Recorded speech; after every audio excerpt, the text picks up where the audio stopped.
better. Okay, that's better.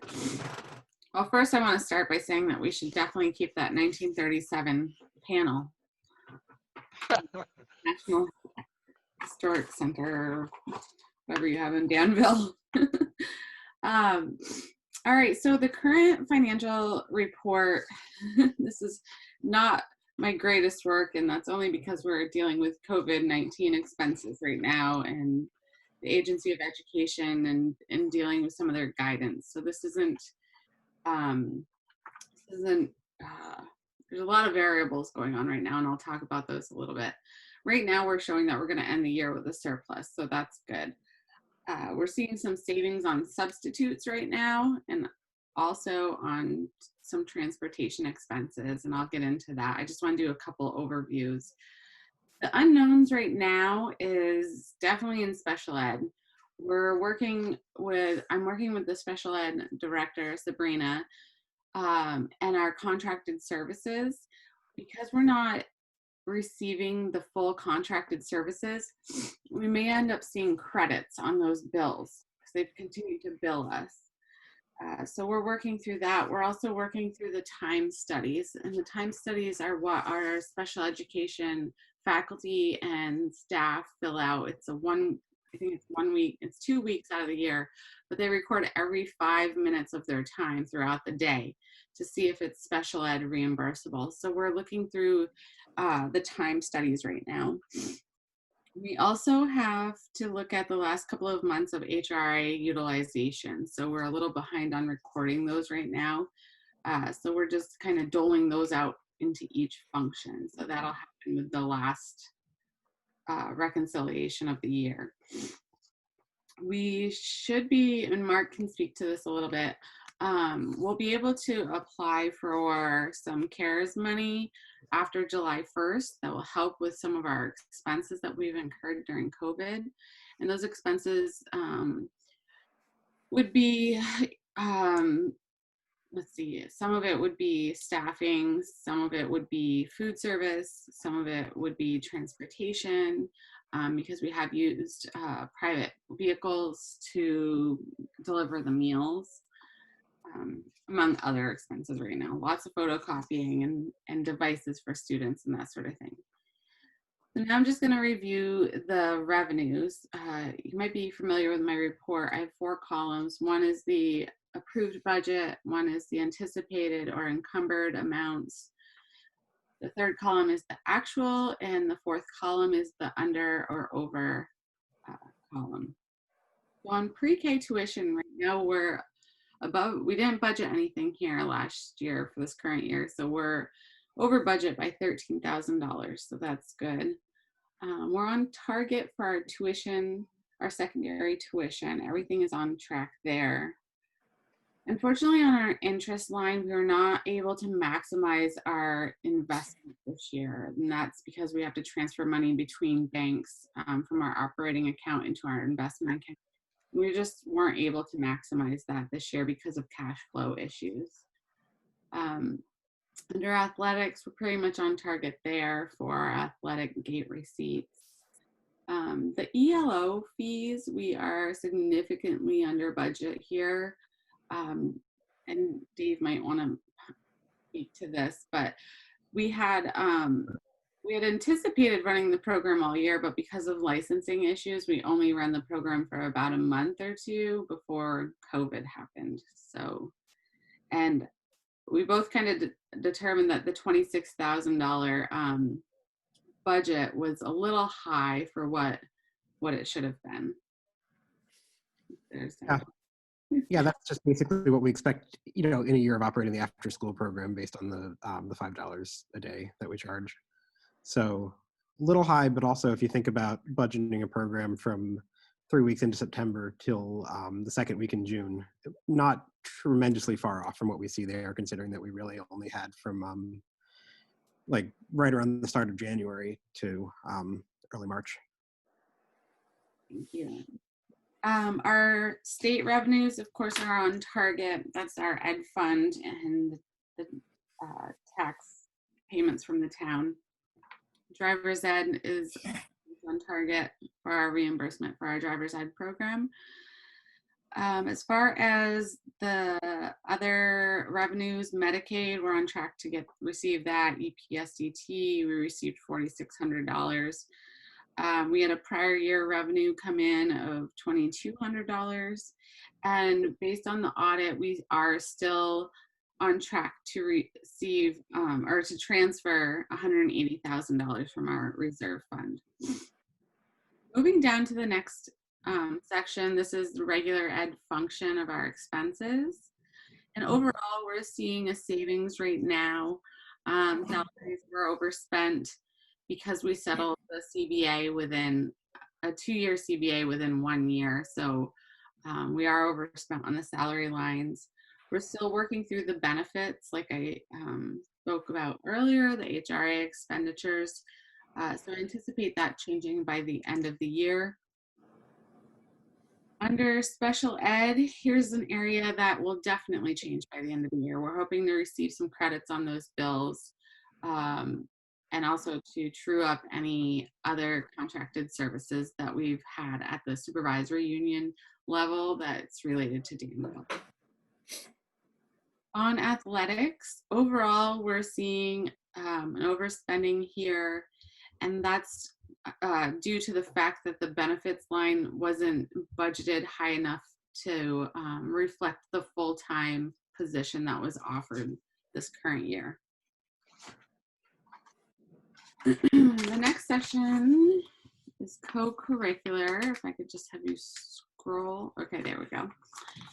So overall on co-curricular, we're seeing a savings right now, mostly because of spring sports being canceled and the refs. That under guidance, there's an overspending here based on salaries and benefits. And again, that's because of settlement, the 2-year settlement within 1 year. The same is true for our health department. The next function is other student services. This is special education. So we're seeing a small savings here currently. And on professional development, we're seeing a small savings here. I do anticipate this changing by the end of the year based on the reconciliation that we'll do at the supervisory union level. So this is part of your purchase professional services and our curriculum development department, our 2 curriculum development directors. So I anticipate this number changing. Under library and technology, overall, we're seeing a savings right now. I don't think there'll be much change by the end of the year in that department. General admin, we are seeing a savings here right now because negotiations are on pause right now. So we haven't incurred the legal fees that we typically would during a regular negotiation session. The superintendent's office right now shows that it's on track. You will be seeing a major reconciliation at the supervisory union level because we didn't fill that position of assistant superintendent. You will be seeing savings in this area. Principal's office, and this principal's office, just to remind you, this includes all the admin assistants, assistant principal, principal. It also includes the leadership stipends that were brought into the collective bargaining agreement in this last round, I believe. So you're seeing an additional spending under salaries, mostly made up of the stipends for the leadership team. One other thing you're seeing is a little bit of overage in supplies and equipment, just because we have 2 lines that cover all of the office supplies. For example, all of the paper for the entire school comes out of the principal's office line. It's not just like my paper. So sometimes when things are coded, instead of the school-wide supplies line, they come out of here. So for this year, for example, a major order of supplies went under this, and you see the savings on the other side in school-wide supplies. Thank you, Dave. Under fiscal services, right now there's a small savings here. And once we do that reconciliation at the SU level, I want to share with you that on the business office side, we did have an employee that's been out on medical leave for well, it'll be 6 months. And we had 2 other employees kind of covering for that individual. So we incurred some overtime on our hourly staff. So this expense might go up, well, will go up by the end of the year. Under plant operations, everything seems to be on track there overall. We're actually seeing a huge savings on our electricity bill right now, the school being closed. Silver lining, I don't know. Sharon did do an analysis of last year compared to this year. I don't have the number right off the top of my head, but it was interesting to see. Equipment, we're seeing, are we on equipment? Yeah, you can see it on your bottom right hand. Am I moving too fast? Is this a comfortable speed for everyone? I'll take that as a yes. Yes. So equipment, small savings there. We didn't end up spending that $4,500. Transportation, overall, we're on track.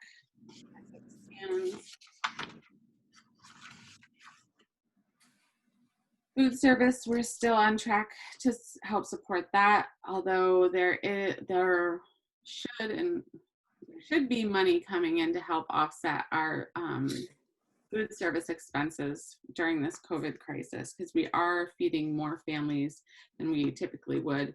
We're being reimbursed at a summer meals rate right now for all the meals that we are served.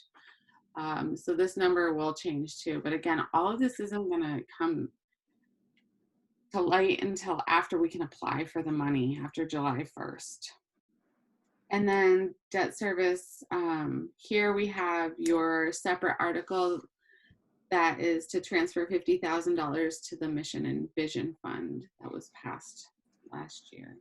So right now we're looking at a savings of 100, or a surplus of 104,000, which represents about 1.7% of our overall budget. So I think we're in pretty good shape. I think we'll see some more savings by the end of the year.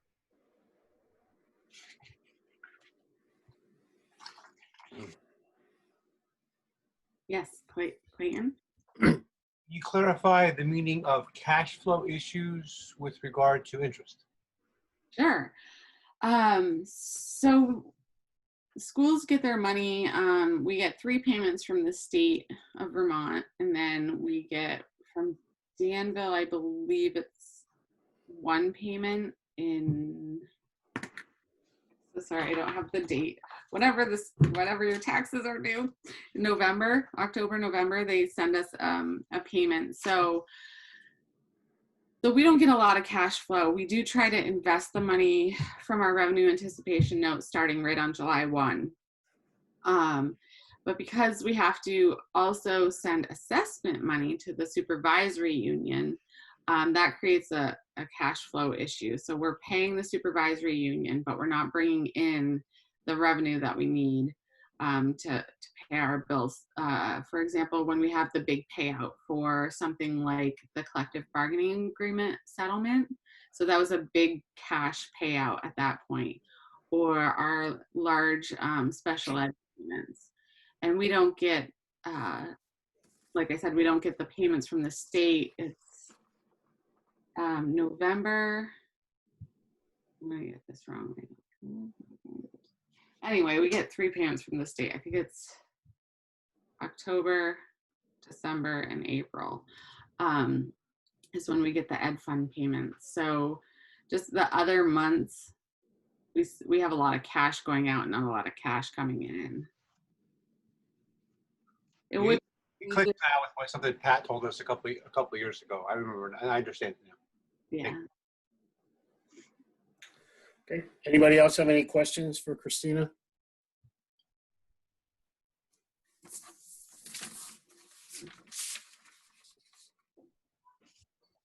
Well, I have another question on the CARES Act, but it may not be for Christina. Is there any sense, maybe for Mark, is there any sense that at state level that they have designs on what that fund can be used for, if and when they give us the money? And if you apply for that money, will you only be allowed to give it to specific purposes? You have that sense? Yeah, so the money, I don't remember the exact figure that Vermont got, out of the CARES Act. That was the $2 trillion relief bill that was passed in March. And they designated a certain block of money out of that to go to states to go to their local school districts to help them pay COVID-related expenses. The agency had to apply to the U.S. Department of Education to get Vermont's share, which they did, and their application was approved. I'm thinking it was something in the $30 million range, roughly. But then what we were supposed to do is fill out an application for our share of that money, and it's supposed to be allocated based on the same distribution formulas that is used for distributing Title I money. We never got an exact count of what we ought to be getting, but it was generally agreed that it was going to be somewhere around 90% of what we received in Title I funding for this year. The problem is that the legislature, for reasons that I don't quite understand, thought, let's not dole out that money right now. Can we just sit on this until after July 1st? And I don't know if, and the agency went along, the tax department thought it was a great idea, and the secretary said, yeah, fine, we'll wait. The problem is, I don't know if that's because they've got their eye on that money for something else. And it's also not clear to me that even if that's the case, how they do that, since it, as I understood the statute, it was very specifically supposed to go, whatever that money was that went to Vermont, the agency, the state education agency gets to keep 10% of it, and then 90% of that allocation is supposed to be distributed to the school district. So I don't know how they get to hang on to it, but it certainly created problems for us in terms of not knowing still how much money we're going to get. There was a lot of talk when the CARES Act was first passed of, you know, oh, don't worry about the extra money you're spending on food service because we're going to loosen the title rules and you'll be able to spend some of it on that. And oh, don't worry if you don't get all your transportation money, and don't, you know, if you don't get all the anticipated special ed reimbursements, you could probably use your CARES Act money for that. But it's kind of like, you know, I heard enough of those things and it's like, you know, it's like you keep slicing up into ever smaller pieces the same slice of the pie. And I don't know, you know, and we're not going to know until after July 1st. And that's problematic because now we're going into a new fiscal year on July 1st. And if you want to see Christina's head spin around, just say spanning fiscal years with expenditures and payments, and that just it drives the accounting brains crazy talking about that, crossing fiscal year boundaries. So we're talking about expenditures or expenses that we accrued in FY20 that we're not going to have the money to pay for until FY21, and how do you do that? And it's a real mess, and I've never heard a good explanation of why we had to wait. But you know, the agency is the one that was responsible for releasing an application to the districts to apply for the money. And until they do that, we can't do anything except sit there and wonder how much are we going to get and what are we going to be able to spend it on? Because we haven't even been told what we could use it for when we eventually get it, if we eventually get it. Been very frustrating. Yeah, what we were told was to make sure you track your expenses, which we've been doing so in the last couple of months. Yeah, so we've got a tally of what we've been spending that we wouldn't have spent.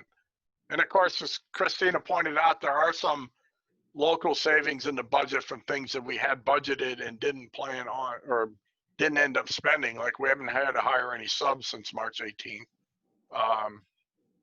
But you know, that's not that much money. I mean, it's nice that we underspend on some of the budget areas, but I think when we get a full accounting on what we spend on food service, and if it turns out that we don't get fully reimbursed for the proportion of special education costs that we expected to get reimbursed for, I think that's going to be problematic.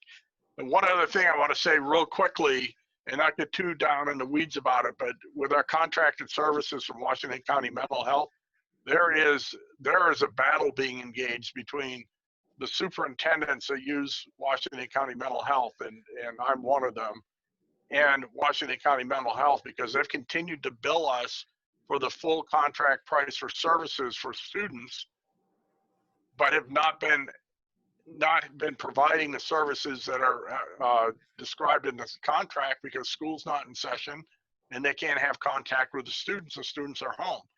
But because they have to continue to pay their employees, they have kind of blithely said to the school districts, wow, you're going to pay us, and that's how we're going to keep our lights turned on. And the superintendents have said, and the agency told us, we don't expect you to pay for contracted services that you didn't receive. So there's a little bit of a clash of the titans brewing here, and unfortunately it's been escalated to, they lawyered up, and so we had to lawyer up, and